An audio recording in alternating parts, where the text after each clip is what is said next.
Qashqadaryo viloyati Shahrisabz shaharida koreys tilini 6 oy davomida yaxshi o'rgandim.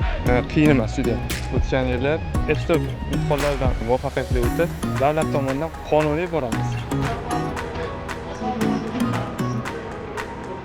Oldindan men o'zi havas qilaman Koreya davlatiga borib ishlashga.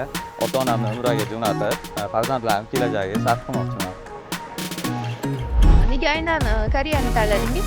Xo'p, Koreyaga meni ketgan qarindoshlarim bor. Shularga qiziqib 1 yil oldin boshlaganman. Koreys tilini men Shoson akademiyasida o'rganganman. Mana Xudoga shukr, muvaffaqiyatli tanlanib, hozir Koreyaga ketyapmiz. Koreyadan qaytganimdan keyin O'zbekistonda o'sha tadbirkorlik yo'lga qo'ymoqchiman. Bo'sh ish o'rinlari yaratib, shu O'zbekistonga yurtimga foydasi tegadigan qilib, E9 vizasi bilan mehnat faoliyatini Koreyada yuritmoqchi bo'lgan hamyurtlarimizga eng meni maslahatim shu koreys tilini o'sha iloji boricha yo'lshimi o'rganing. O'zingiz ehtiyot qiling, yaxshi ishlar qiling. Do'konni yaxshi mumkin duo qilamiz.